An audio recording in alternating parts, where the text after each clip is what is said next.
Ang pulong sa Dios buhi ug nagalihok nga gamhanan labi pang mahait kaysa espada nga duhay sulab ug modulot ngadto sa gitagbuan sa kalag ug espiritu sa mga lutahan ug sa mga kauyukan ug mutugkad sa mga hunahuna ug katuyuan sa kasing-kasing. Ang tibuok nga kasulatan gipaginhawa sa Dios ug may kapuslanan alang sa pagpanudlo, alang sa pagpamadlong, alang sa pagpanulid, ug alang sa pagmatutuo sa pagkamatarong aron ang tao sa Dios mamahingpit, masinangkapan alang sa tanang maayong buluhaton. 1 John 1:3 and 7, we announce to you what we have seen and heard, because we want you also to have fellowship with us. Our fellowship is with God the Father and with His Son, Jesus Christ.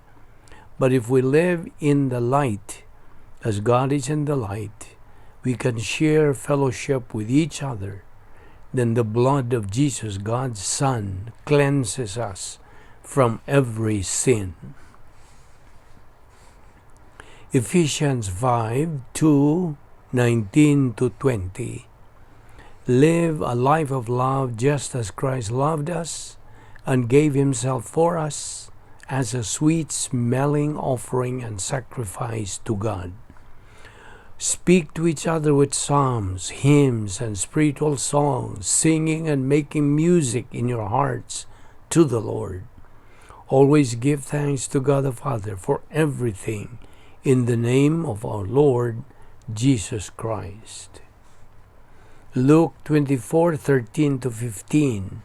That same day, 2 of Jesus' followers were going to a town named Emmaus, about 7 miles from Jerusalem. They were talking about everything that had happened. While they were talking and discussing, Jesus Himself came near and began walking with them. Sa dili pa kita magkapadayon sa pagtuon sa pulong sa Diyos ni Adlaw sa mas naandan. Atong susihon ang tagsa-tagsa nato kakalag. Kung ikaw magtutuo, pahinumduman ka sa pulong sa Diyos ka, imong isugid ang tanang mga salang nabuhat nimo ning adlaw aron dili kini mahimong babag sa atong pagtuon sa pulong sa Diyos. 1 John 1:9 gitawag ka na sa in English og the rebound technique. Kinahanglan nga ito isugid og sa hilom ato kini isugid direkta privately to God the Father. Nawalang kanimo dili pa magtutuo ang imong buhaton mong paggamit niya ng imong kabubuton sa pagtuo kang Ginoong Jesucristo ingon nga imong manluluwas.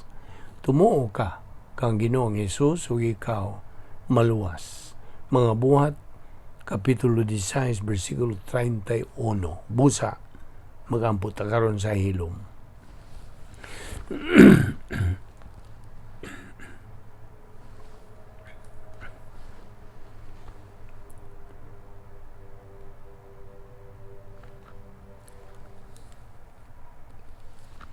Amahan among langit nun, salamat nila no sa mga higayon sa among pagtuon sa among pulong.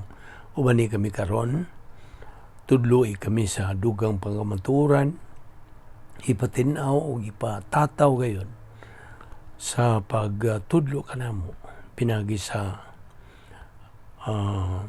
magtutudlo sa kamaturan nga maong balang Espiritu Santo. Salamat niya mo Bible study pinagi sa YouTube. Ining tanan among gipasalamatan sa ngalan ni Ginoong Jesucristo. Amen. Maayong adlaw sa tanan natong mga subscribers, mga followers, mga higala, atong mga brethren in Christ, ang atong isig ka magtutuo. Okay, padayon ta sa atong gibiyaan kagahapon. Aniya pa kita magadupot sa atong tun-anan nga giuluhan how to practice our Christian faith. Og I think we can finish karong adlaw nining atong pagtuki bahin ini, okay? Unas tanan, Ang protokol nga plano sa Dios anay iyang pamaagi sa awtoridad. Ingon nga nanginahanglan ang usa ka team sa bisag unsang duwa o usa ka coach aron mao'y mopatukma o mo coordinate sa mga talento sa tanan nga magdudua, mausab kung bahin sa espiritualong pagkinabuhi.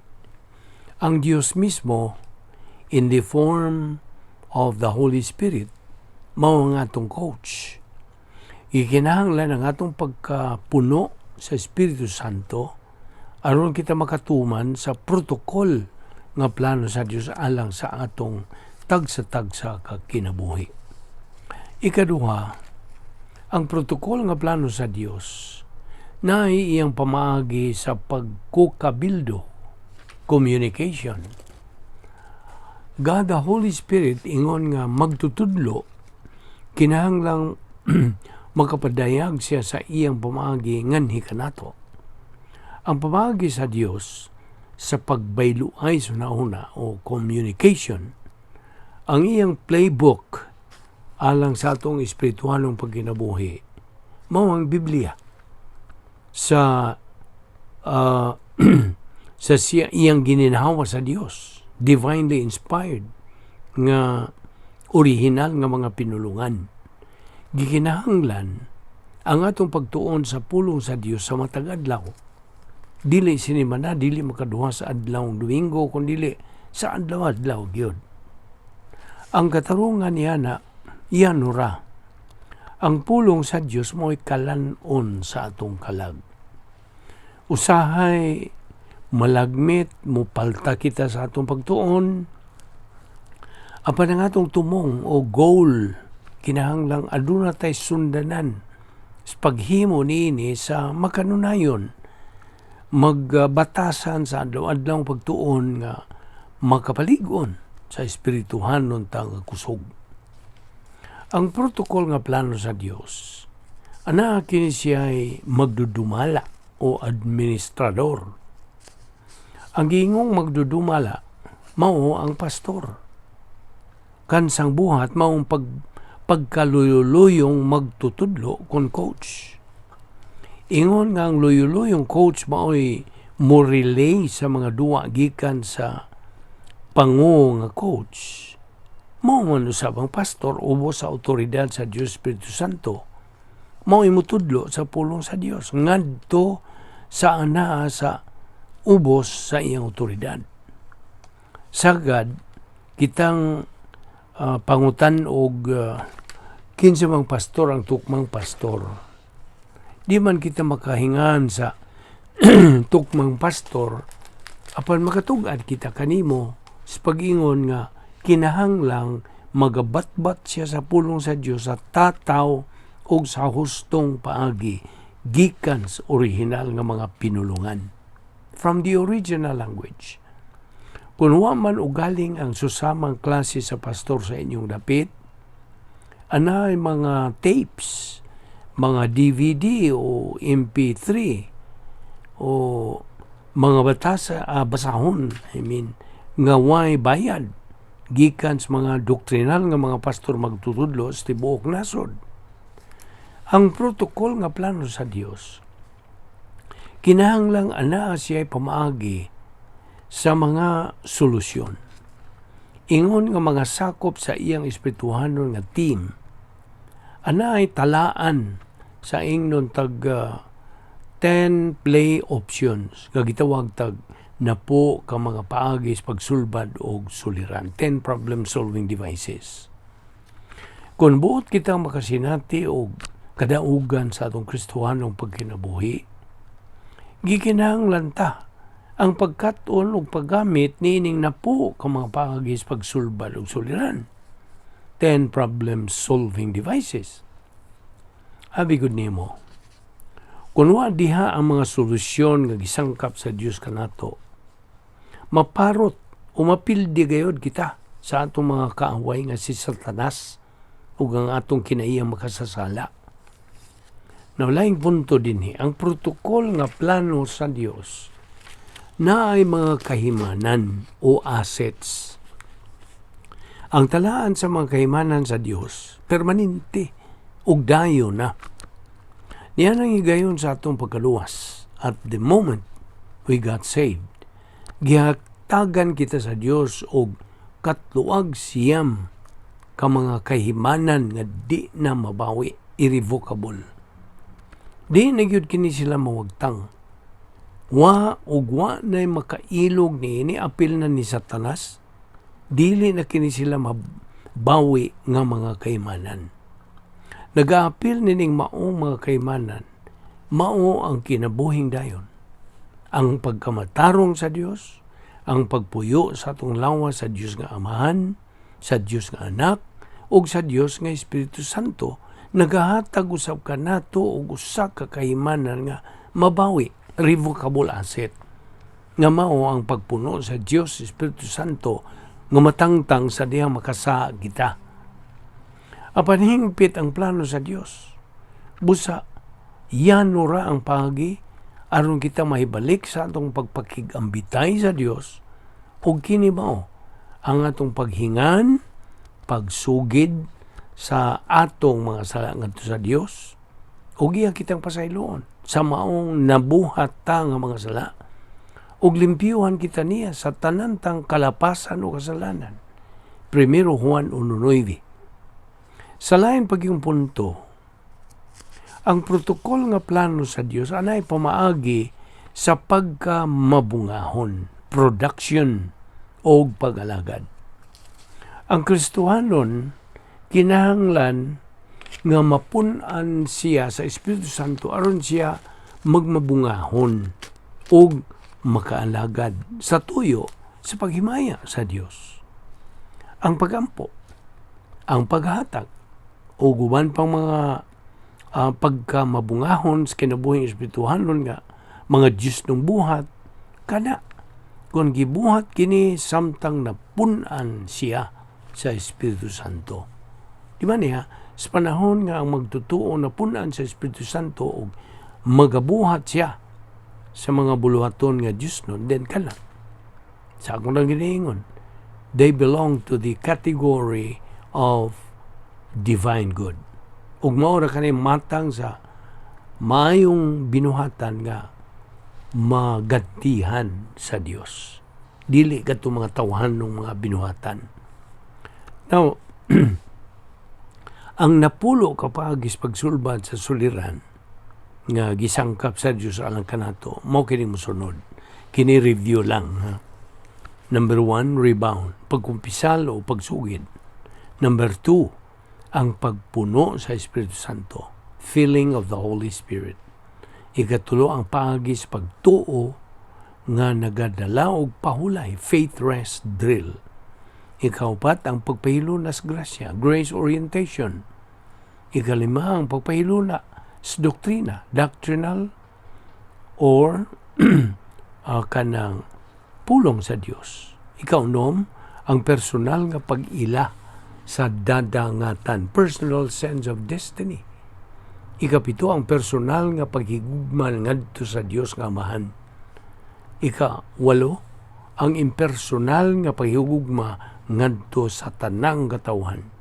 Ikasiyam, ang pag-ambit sa kalipay sa Dios, sharing the happiness of God, ug ang kanapo, ang pagkaokupado ni Ginoong Jesucristo. Now, ang protokol nga plano sa Dios ana ay pamaagi sa pag-apod-apod og mga ganti. Sa dihang mudaog sa Super Bowl, ang usa ka team sa football, na sila dihang pagpasidungog niini nga nasudnong kabantog, national celebrity. Og dugang niya na mudawat pagyud kini sila sing-sing nga ilang kasulob sa ilang tudlo sod sa tibok nilang pagkinabuhi. Now, kung moadto kita sa espirituhan ng pagkinabuhi, ang Dios mo panalangin sa usa ka hamtong nga Kristohanon, a spiritually mature believer, pinagi og dugang mga gasa dinhi pa sa panahon nga logos niya mahanduraw. Pandito sa eternidad, ang mga ganti sa Dios alang sa hamtong nga magtotoo, mga katingalahan. Didto sa eternidad, pipila lamang ka mga magtotoo ang paghahatagan og mga handumanan sa kadaugan kon mga trophy. Isip mga inila o mga bantugang magdudua sa team sa Dios. Inaut usa ka niya na. Nagampo kita makakabot kayo din na. Now, ang ilang masubayon nga kapangakuhan, consistent commitment ngadto sa pulong sa Dios, ug ang ilang makugihong pagbansay sa ilang espirituwanong kinabuhi, mao'y makapatuboy kanila dito sa langit hangtod na sa walay katapusan. Kadtong mga magtotoo nga mipili lang sa pagpanglingkod sa bangko atol sa ilang pagkinabuhi dinhi sa yuta, mo tumantuod sa langit. Samtang ang uban nagadawat sa ilang eternal nga mga panalangin, sila nabiyaan og igo ra kini sila sa pagsudong. For their eyes only mo nagiingon nila. Now, sa ilang pagkinabuhi din sa yuta, dili kini sila magamit sa Dios sanglit napakyas man kini sila sa pagtuon o pagtubo sa iyang pulong. Now, dito sa eternidad, mudawat kini sila sa hingpit nga kalinaw o kalipay at tubangan sa hari sa mga hari o Ginoo sa mga Ginoo, bisan pa sa atong manluwas nga si Ginoo Kristo, apan wa kini sila yung mga unsa, walay mga ganti. Now, nabitaw giingon diha nga accolade, maayong magbubuhat, akong maayo ug matinumanong ulipon, well done, my good and faithful servant. Now, mao kini ang isulti sa Dios nga mga pulong sa kadaugan alang ni atong hamtong nga magtutuo.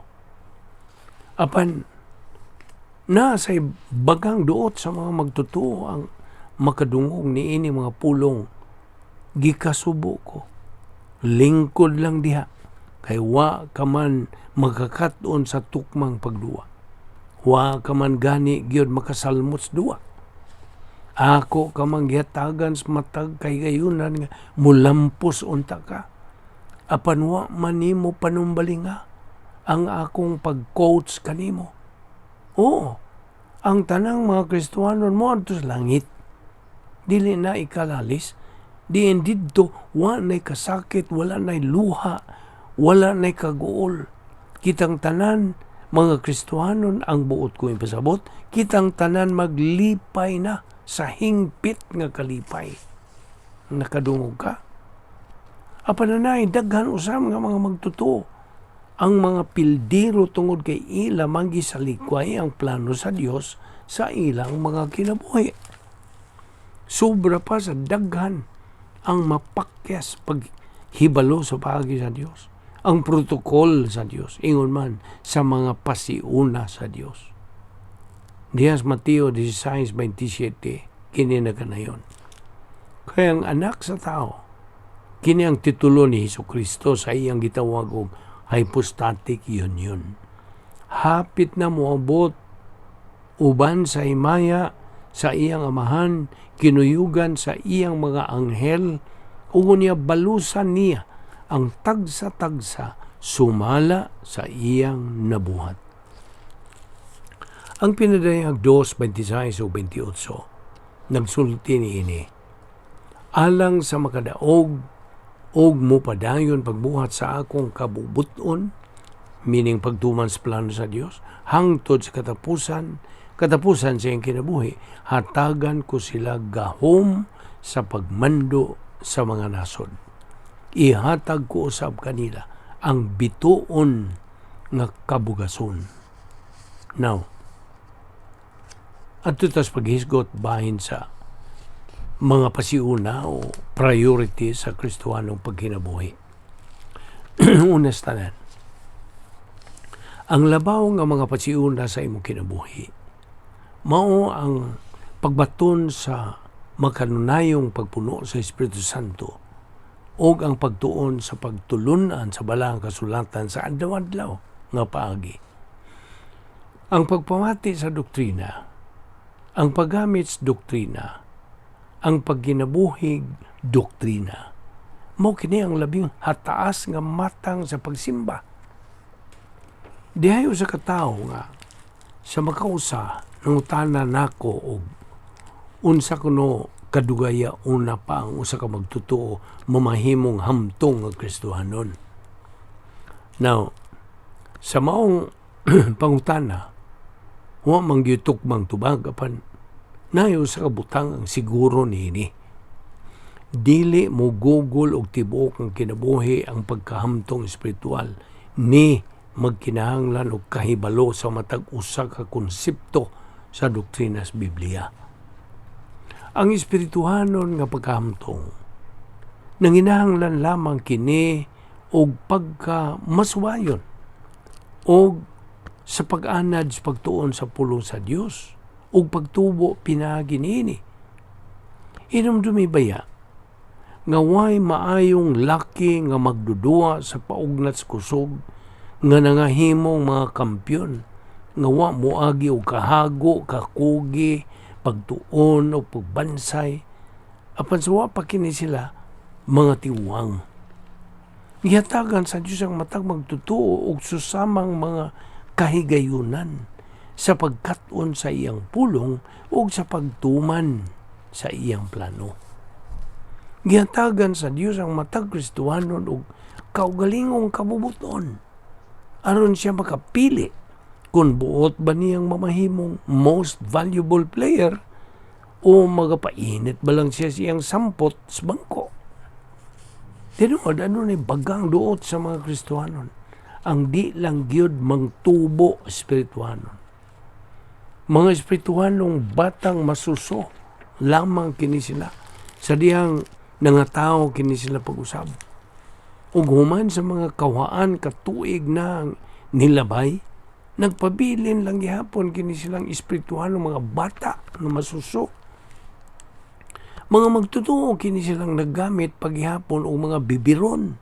Bisag mga tiguang na kini silang pangidaron. Kaya lagi, wa kini sila magitubo spiritually. Wa man. Wa may kakugi. Wa may gana. Wa may gugma. Wa kainit. So ngayon sila wa ko'y panahon na.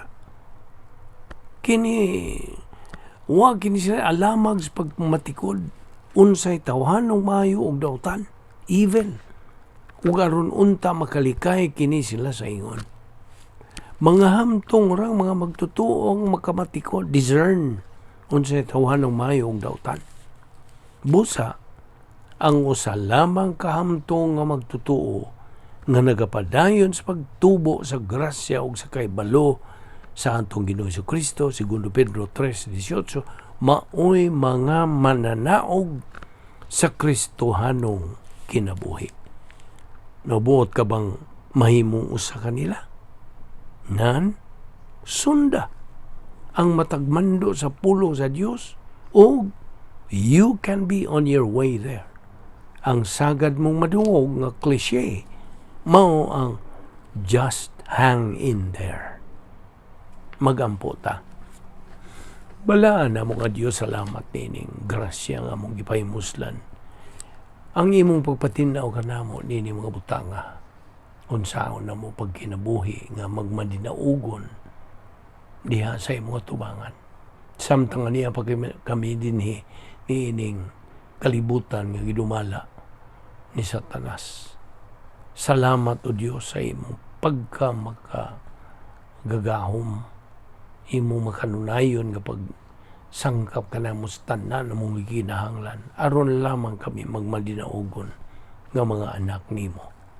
Salamat ni nga mong Bible study pinagi sa YouTube sa Vic Balbido Evangelistic Ministry. Kining tanan, among gipasalamatan sa ngalan ni Ginoong Hesukristo. Amen.